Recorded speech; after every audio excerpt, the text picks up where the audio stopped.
Welcome, Safemoon Army. Welcome back to Safemoon Sunday. Safemoon Sundays. Yeah, I'm John. I'm the CEO of Safemoon. I'm Jack, the COO of Safemoon.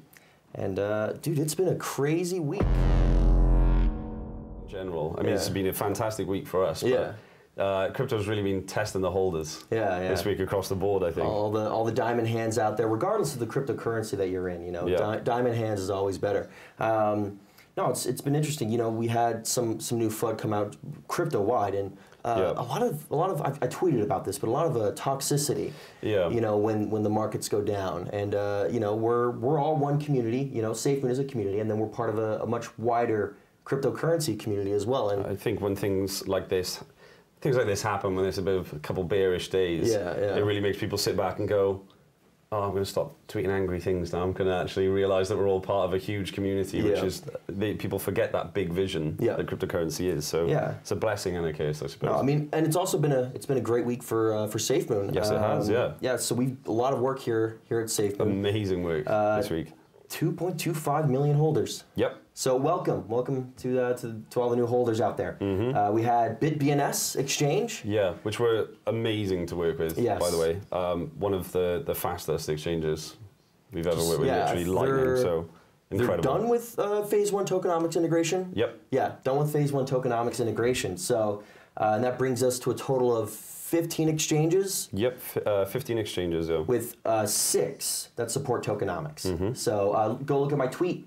I actually listed them there. So developers, we've expanded that. Yes, we have. We're at 15 developers on the wallet alone. So we are screaming through that. And then we have 8 on the exchange and a variety of other teams working on other projects, some pertaining to Operation Phoenix, and others to other products that are coming, you know, in the further future. Yep. We've had further team expansions. Yeah, marketing and media. Marketing and media. So we've had 2 new senior hires. One of those being Dave Smith. Dave Smith, and 3 junior hires as well. And all of these people, I cannot state. They're incredible, aren't they? No, it took us a bit. You know, we were interviewing them. You know, we wanted to bring quality. So you know, it takes more than a few days to hire. I mean, that's just from the interview processes alone. Then it's all the HR work that goes into it as well.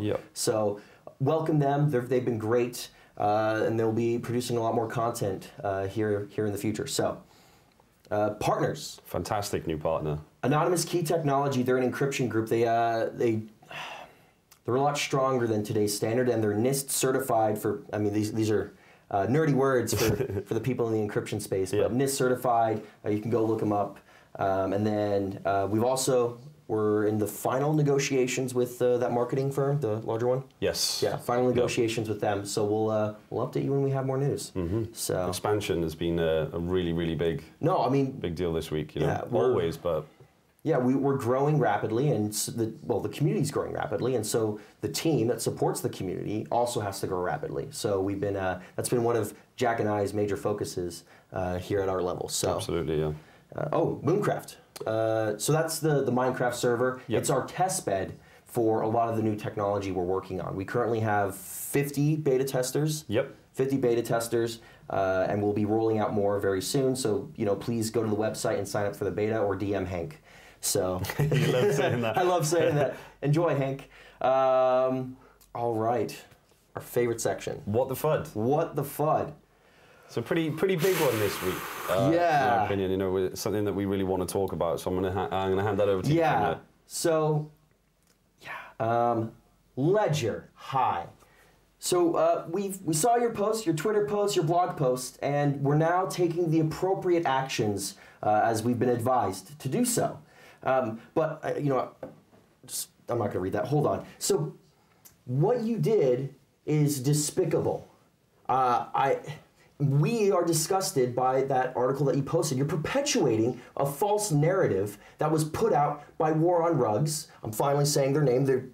So War on Rugs, which was a rug pull. What they did and what they did to victimize their community is just utterly disgusting. The fact that you would use them as a reference is atrocious. You know, I was a big fan of Ledger. I have one. Well, I had one, and I'm looking for a replacement. And speaking of a replacement, I think there's no better time than to say we'll do it ourselves.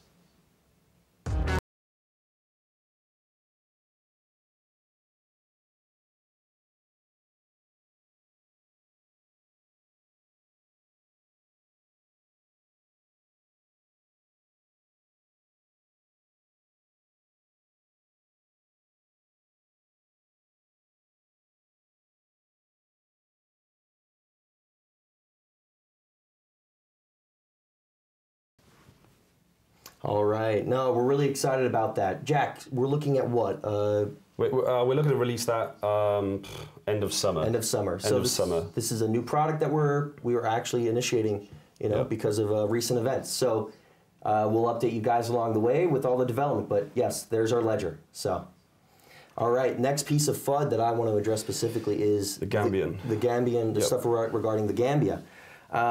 So to those who DM'd me some of the stuff you said, it was disgusting, and you should be ashamed of yourselves. Same with the people who commented those ridiculous stuff that it's just anyway. But to reiterate and to kind of show a little bit more of what we've been doing, this has not been a recent endeavor in regards to the Gambia. My experience with the Gambia, it's been something I've been working on since 2018. Yes.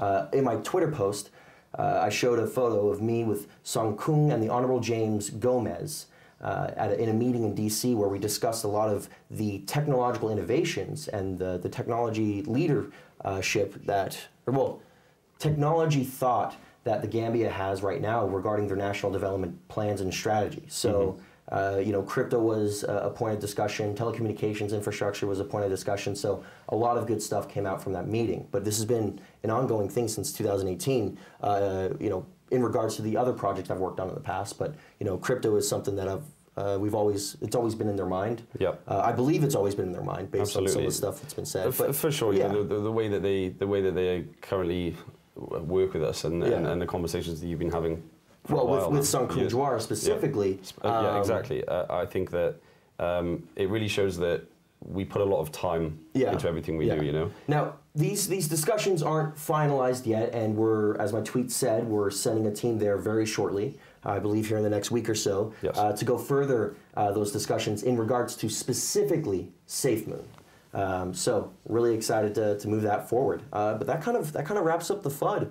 For this week. Yeah, they were two important ones. I think we can move on to some community questions now. Yes. All right. So this is a big one. Yeah. I wanted to answer this for a while. I know a lot of people have been. I say a while. It feels like a while. It's like a week. Yeah. Every time is a week. But to the discrepancy in exchange reflections. Now, to summarize, basically, in a manner. We are breaking ground in an entirely new space.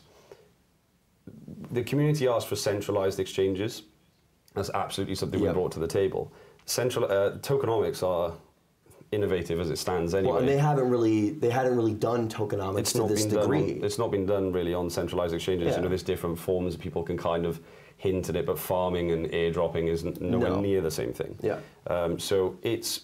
I think certain people in the community might have a kind of negative opinion towards the reflection basis on centralized exchanges, and I just kind of want to talk about that. Yeah.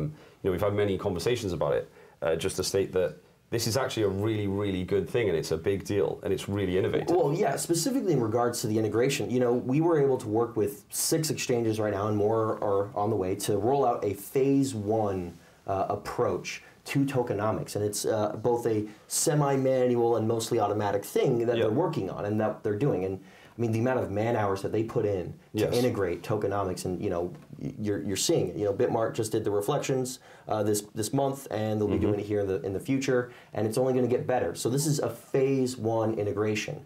It kind of brings up to we can tie it into the next point, which is in regard to the burn. So the burn comes from the 5%.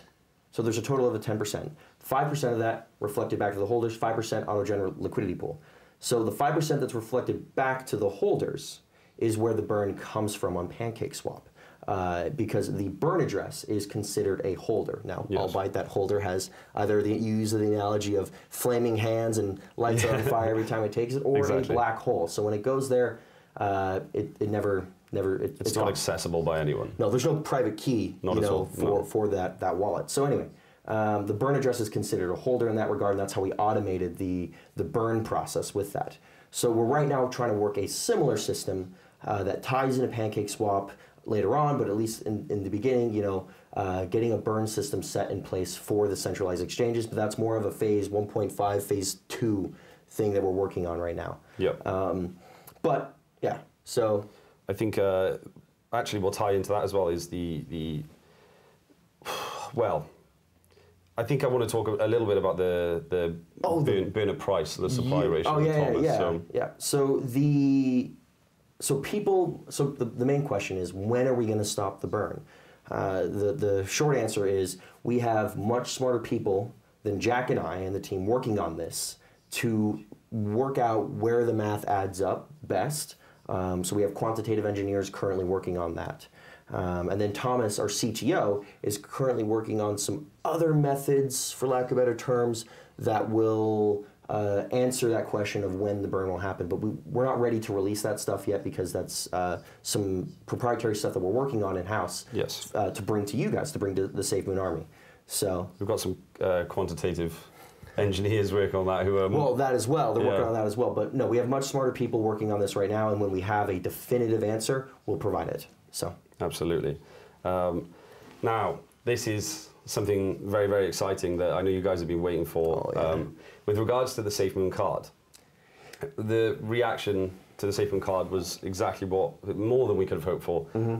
Incredible reaction from the community, and it's something that we've been working on for ages. And as we said, we always release stuff when it's at the credible point to do so, and we know that it's a solid thing. There's been a lot of questions about will there be a 10%, will the tokenomics 10% fee be placed on the card? Well, great news. No 10% fee. We found a solution, we worked it out, and we have a way to not institute the 10% fee. So yes, the answer to your question is no, there will be no 10% fee on the card transactions. Now, there may possibly be smaller fees that are just situated towards normal transactional systems that we're used to in the current world, but 10% fee is non-existent on the card. Yeah, the next question that we saw a lot of, and we're still getting, is when wallet. We talk. We go to Thomas and when wallet. Yeah. And I'll let you do this. Yeah. One. So June 15th, we are opening up a beta test sign-up page for everyone, and that'll go live on the website. So I think that's going to get a couple of people excited. Yeah. We know everyone's been waiting for a date on that. So yeah, June the 15th, beta sign-ups are going to be open, and please try not to crash it. I think it's going to be a bit wild. Yeah, we'll see. Hank, make sure it's done. Yeah. All right, special announcements for this week. Well, and technically for next week. Yep. So we are postponing next week's Safemoon Sunday. We will be traveling to meet with some incredible individuals. Some new partnerships. Some really exciting partnerships. Yeah. And we have to meet them face to face to discuss some of the stuff we want to discuss, because they want to meet face to face, and so we're going to travel. We're going to see them and see if the partnership works out. So, yes. Yeah. Fantastic. I think we covered a lot of exciting stuff. Yeah, really. A lot of stuff this week. Absolutely. No, we're really excited for a lot of the developments in the pipeline. We're hoping. I'm really mushing the developers along to make sure we can get some more definitive dates out here in the coming weeks. I think with the team growth as well, there is an exponential speed growth at the moment, isn't there? Which is really interesting to see, and that's actually why we talk a lot about timelines, and we're only going to say them when we're certain, because in actual fact, it's more possible that they could speed up. Instead, things are moving fantastic, I have to say. No, we're really excited for these next few weeks and our upcoming trip. So anyway. Absolutely. I'm John. I am the CEO of Safemoon. I'm Jack Haynes, the COO of Safemoon. We are family. We are Safemoon. Thank you for watching.